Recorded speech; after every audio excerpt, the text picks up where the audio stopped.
Since 1736, New York City's public hospital system was notoriously filthy and understaffed, little more than poorhouses, where the city's less fortunate went to suffer and die.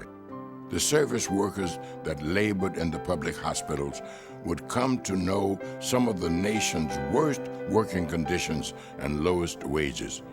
For more than 200 years, the city's sick and their caretakers would suffer without quality health care, dignity, or respect. In November 1954, Local 420 was formed with several hundred hospital workers who made up DC 37's Joint Board of Hospital Locals. Membership, working conditions, communication with management. Those were big things at that time. Over the next 50 years, Local 420 would become a powerful voice for quality public health care, would win respect and dignity for its members, and would become an institution strong enough to win decent standards of living for hospital workers. 420 is the union with District Council 37, who had indeed fought the battle for the better wages, fought the battle for the dignity and the rights of the workers, fought the battle for the progressive days that we have today. Today, Local 420's members are the backbone of the largest and best public health care system in the country. From its inception, 420 has always been a fighting union.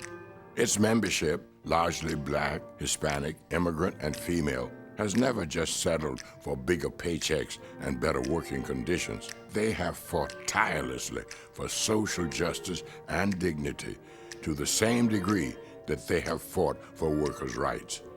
In its first decade, Local 420 focused much of its energy in the civil rights movement. I wish I knew how it would feel to be free.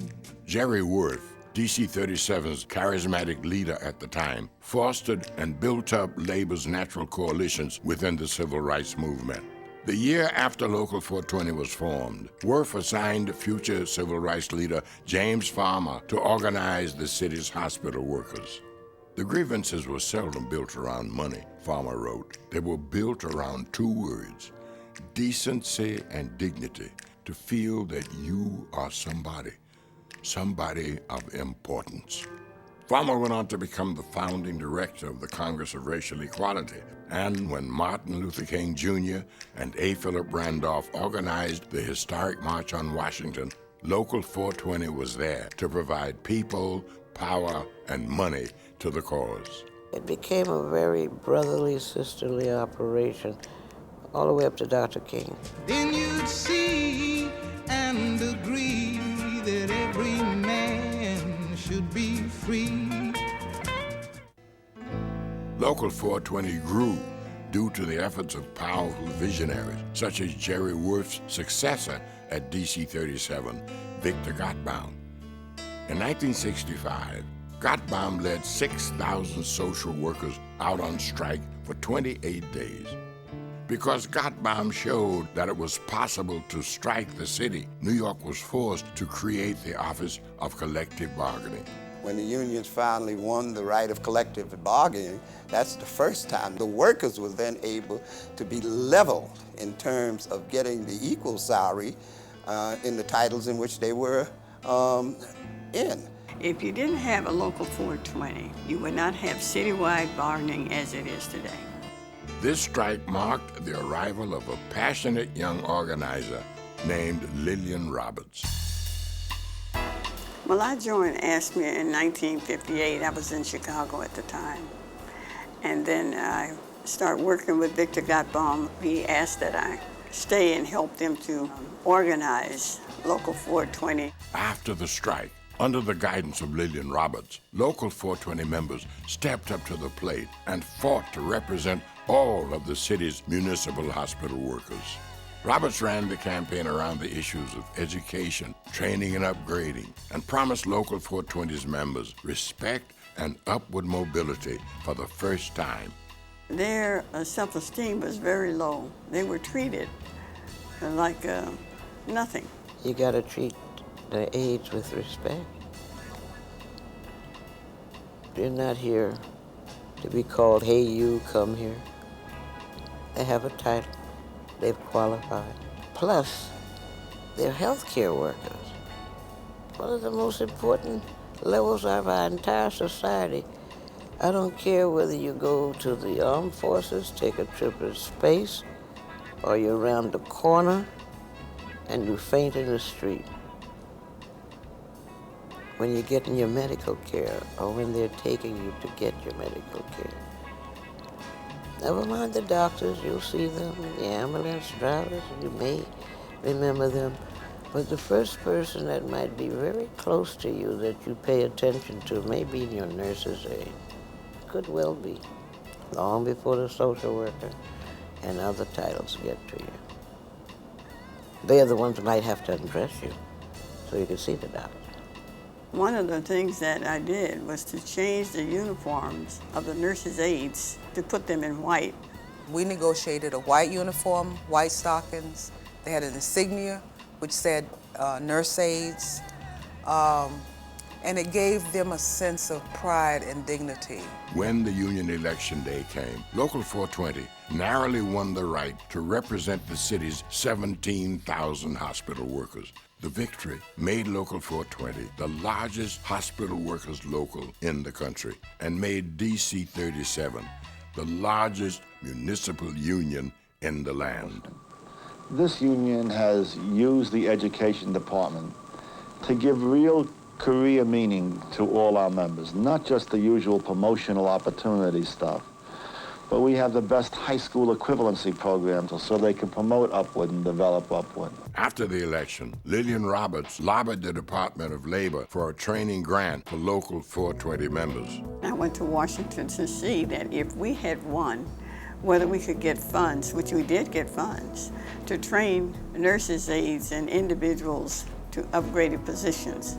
I felt that it's always a crime to talk about not having nurses and not having technicians and things of that nature when you have all the human resources to make these things happen. All you needed was the necessary training. In September 1969, 385 nurses' aides completed the 14-month work-study course and were licensed as LPNs. Because I knew that if that class passed, the next class would be easier because they would be more at ease knowing that, oh, this individual passed, and so I can do it too, and that's what happened.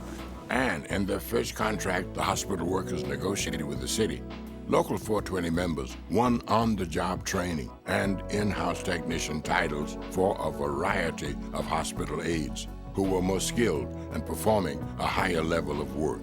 You had people that moved from, let's say, the bottom of the ladder that became technicians in the late 60s, early 70s, careers they never thought were possible. I feel that along with the wages, hours, and working conditions when you negotiate, is that you have to permit the opportunity for one to rise as high as they feel that they can go and create an atmosphere whereby the worker would have to live up to that kind of prestige. It brought us dignity, and it's something that we didn't have prior to the organizing of Local 420. We were looked upon as the low man on the totem pole, but with the strong leadership within Local 420, was able to gain that respect, that dignity, to have the managers to look at us like we were somebody and that we were people to be dealt with. This is what 420 is about. And that was a wonderful time for Local 420. Throughout the next 4 decades, Local 420 fought against racism, sexism, and bias against the poor at every chance and in every corner of the world. The more you refuse to hear my voice, the louder I will sing. You hide behind walls of Jericho. Our lies will come tumbling. Deny my place and time. You squander wealth that's mine. My light will shine so brightly it will blind. something inside so strong, so strong. I know that I can make it. Oh, you're doing me wrong, so wrong. You thought that my pride was gone. Oh no, there's something inside so strong. Oh, something inside so strong. Ever since the 1950s, Local 420 has been on the front lines, protecting New York City's public hospitals. They have fought against relentless attempts to cut hospital budgets and to lay off desperately needed hospital staff.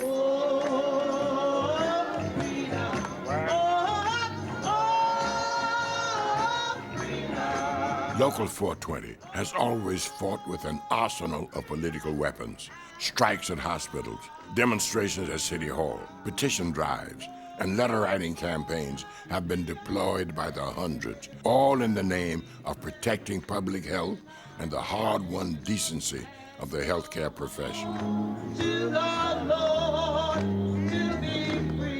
Fighting for the rights of the workers, fighting and demanding for the proper salary for the workers, and mostly fighting for the dignity of the workers. They always fight for patients' right.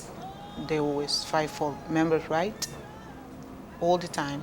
And that's what the Local 420 struggle is all about, respect and dignity. At the helm of many of these battles was Local 420's former president, James Butler. He built this local not only to the size, but to the stature that it is today. He's fired up, can't take no more. I remember him with his cross and his coffin. There were battles that he took on by himself, and he had no help from any other labor leader. You know, and some people thought that he was crazy, but in the end, he was victorious. In 1976, James Butler led a strike against the closing of Morrisania, Harlem, and Sydenham hospitals. The very next year, the city moved to close or privatize Kohler, Sydenham, and Gouverneur, and threatened city-wide layoffs in the hospitals. It was up to Local 420 to show the city and the world that public health care mattered. When they close the clinic in the community, people are suffering. They don't have the right decent health care. They have to go someplace else. Sometimes they go to the private sector, and they don't accept them then. But they try to privatize it, terminate their jobs, so we had to struggle, we had to fight, we had to keep it open so people could keep feeding their families. If it was not for Local 420, just about all of your public hospitals would have been given away. Local 420 led 15,000 hospital workers in a 4-day strike. Take their rights, their health insurance away to move into private companies and privatization. Hospitals would be built, they were new, and next thing you know, the affiliate were going to take it over, said there's no resources, and I couldn't see where they could do anything any cheaper, so that was a farce. In the 70s and the 80s, 420 was fighting for its life. There were layoffs galore. I mean, in 1 year, there was the possibility of 1,500 layoffs. You're talking about a local that is now, in size, cut in half. So you can see where there was the need for organizing, for agitation, for a more aggressive communication with the city of New York and the health and hospitals, and an alliance with the community. The face of Local 420 is much the same today as it was in 1954, fighting proudly for human rights and for economic justice for its members. Local 420 is not a union that just stays in one place, but has helped people all over the Caribbean. Local 420 always reaches out to others. Local 420 members opened the new millennium by electing Carmen Charles to lead the union. One of my first battles, per se, in the workplace was fighting to get a lunch for the workers to have their breaks. Because back in the 80s, we used to take our breaks in the locker rooms, and people were getting killed in their locker rooms. So that was one of my first real battle with management, and we won. And then every victory, it becomes infectious. it becomes infectious. And then I decided, you know what? I think I just found my purpose. Charles is continuing the 420 legacy of struggle for power, dignity, respect, and a better future for municipal healthcare workers. I try to tell my members, look at my life. When I came to my job, I went as a nurse's aide. I know one thing for sure, that I wasn't going to remain a nurse's aide. I believe in motivating people to move from beyond your circumstance. And if I can do this, then you can aspire. You may not want to be president of a local, but you can aspire to be something else. I just started getting so involved with the union that, I became a shop steward now. I learned so many things, okay, how to talk to people. That's number one. I'm starting to talk to president, vice president, you name it, I talk to them. We have members that working, on their day off, they come to the office and work all day long because they love their president and their local, what they believe in. Dealing with patients and people in the facilities and in the hospital, I love it. I love to help people. I have a lot of young members in my local, and I try to encourage them to go back to school. Use your union benefits so that you can move beyond that point of a nurse's aide or a housekeeping aide, and strive for the director's job or the assistant director. Under Charles's leadership, there is a renewed sense of purpose among 420 members. Local chapters are revitalized. Members are more active. Union meetings are well attended. Hundreds of members are participating in political activities. More per diem workers are being upgraded to full-time status. More grievances are being won, and morale is growing. We have the potential to do it, that we can raise up one of our own to be either in the city council or the state senate. That would be my goal as somebody who's coming from the grassroots and the rank and file. The skills you learn in a union, you can't trade for anything. You know how to approach a government official.